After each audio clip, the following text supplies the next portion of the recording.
लंबे बालों वाली बहू।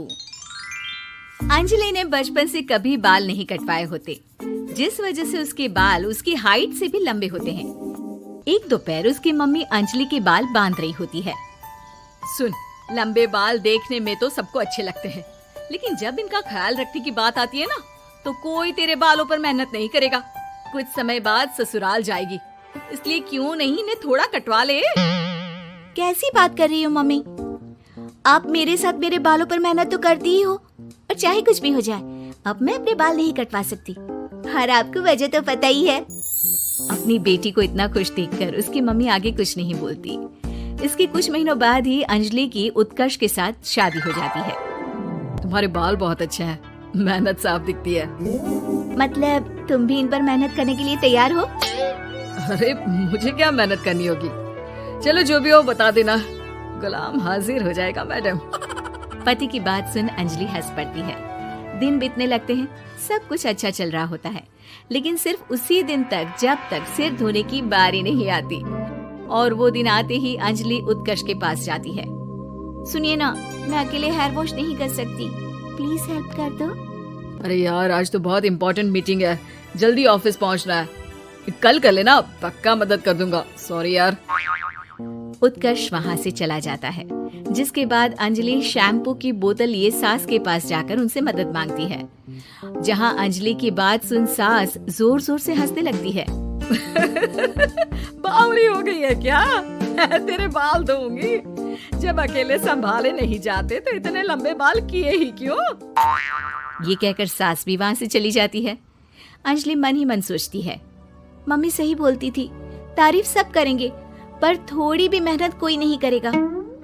अब अंजलि खुद ही हेयर वॉश करने बाथरूम में चली जाती है। इस बात को 3 घंटे बीत जाते हैं, लेकिन अंजलि बाथरूम से बाहर नहीं निकलती।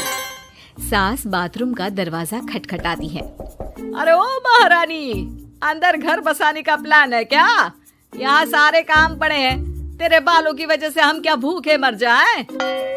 सास की आवाज सुन अंजलि अगले ही पल बाहर निकल आती है, लेकिन सही तरीके से सिर नहीं धुलने पर उसके आधे बालों में शैम्पू और बाकी बालों से पानी बह रहा होता है। हाय नास पीटी, इतने घंटे लगा दिए फिर भी इन्हें ठीक से धो कर नहीं आई। अब क्या सारे घर में पानी पानी करती घूमेगी? अरे कहीं मुझे ही ना गिरा दियो। आज तक कभी अपने आप हेयर वॉश नहीं किया, हमेशा मम्मी हेल्प कर देती थी, इसलिए टाइम लग गया। अंजलि और उसके बालों से टपक रहे पानी का हाल देख सास अपनी ही जान बचाने के लिए बहू को दोबारा बाथरूम में ले जाकर उसका अच्छी तरह हेयर वॉश कर बालों का पानी निकाल देती है।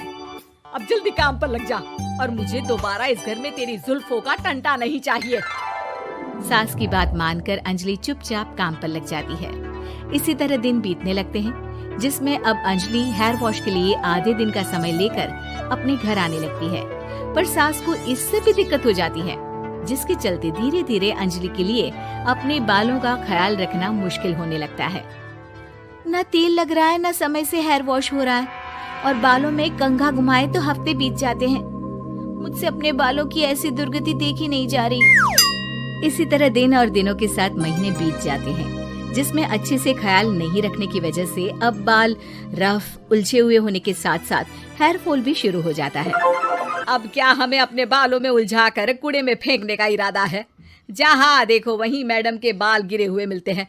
अरे कटवा क्यों नहीं देती इन नासपीटों को? तभी उत्कर्ष वहाँ आ जाता है। अरे कैसी बात कर रही हो माँ, आपके बोले बिना वो सब कुछ कर देती है, और बदले में जब सिर्फ अपने बालों के लिए जरा सी मदद चाहती है तो आप उसे ऐसी बातें सुनाती हो। उत्कर्ष अंजलि को लेकर घर से बाहर निकल जाता है और वो दोनों अंजलि के घर पहुँच जाते हैं। मुझे माफ करना, मैंने वादा किया था लेकिन पूरा नहीं कर पाया। अब तुम जैसा कहोगी मैं वैसा ही करूँगा। अंजलि की मम्मी उन्हें बहुत सारे घरेलू उपाय बताती हैं, जिन्हें अच्छे से समझकर दोनों घर वापस आते हैं और अब मिलकर अंजलि के बालों को ठीक करने के मिशन पर लग जाते हैं। अरे पत्नी की सेवा में तो ऐसे लगा है जैसे इसके बालों में से खजाना निकल आएगा। इसी तरह कुछ महीने बीत जाते हैं और धीरे धीरे अंजलि के बाल पहले जैसे हो जाते हैं। आधा सफर तो कंप्लीट हुआ, अब आधा बचा है। हाँ, कौन सा आधा? मैं समझी नहीं। मम्मी। अब अपनी मम्मी को बहू की कीमत समझाने के लिए पहले उत्कर्ष उनकी सब सहेलियों को घर बुला लेता है। और फिर अंजलि को उनके सामने लेकर जाता है, जिसे देख वहाँ बैठी सास की सभी सहेलियों का मुंह खुला का खुला रह जाता है। अरे वाह, तेरी बहू के बाल कितने सुंदर है। आज से पहले हमने कभी इन पर ध्यान कैसे नहीं दिया। और वैसे इतने लंबे बाल संभालना सबके बस की बात नहीं, लेकिन तुम्हारी बहू को देखकर लगता है कि ये इसमें प्रो है। वैसे बहू, लंबे बाल देवी के भी होते हैं और चुड़ैल के भी, इसलिए अपने अंतर्मन में कभी कुछ बुरा मत आने देना और इस घर के लिए लक्ष्मी का रूप बनना। अरे किस बात की, घर की आधी लक्ष्मी तो ये इन्हीं जुल्फों पर खर्चा कर देती है। सास की इस बात पर अंजलि तुरंत पैसे ले जाकर सास के हाथ में रख देती है। अब मुझे सबके सामने नीचा दिखाने के लिए पैसे दे रही है क्या? नहीं नहीं मम्मी जी, पैसे आपको इसलिए दिए हैं क्योंकि ये उन्हीं बालों की कमाई है जिन्हें आप रात दिन कोसती रहती हैं। अगर आप वो सब नहीं करती तो मेरे बाल खराब नहीं होते और ना ही मैं ये पैसे कमा पाती। है? क्या मतलब है? कहना क्या चाहती हो? मैं शादी के पहले से ही एक हेयर केयर यूट्यूब चलाती हूँ, जहाँ शादी के बाद और बालों के हाल की वजह से मैं इनएक्टिव हो गई थी। पर उस दिन जब उत्कर्ष और मैं मम्मी के पास उपाय पूछने गए तो आइडिया आया कि अपनी हेयर प्रॉब्लम्स ओवरकम करने के साथ साथ इस प्रोसेस की वीडियो बनाकर उसे भी यूट्यूब पर डाल दूं तो। और अंजलि की इस आइडिया से वीडियो हिट हो गई, चैनल के सब्सक्राइबर भी बढ़े, साथ में व्यूज और पैसे भी मिले, जो इसने आपको देने के लिए सोचा। बहू की बातें सुन सास को अपने बर्ताव पर पछतावा होता है और अब सास, बहू और पति सब मिलकर हेयर केयर और यूट्यूब चैनल पर काम करने लगते हैं।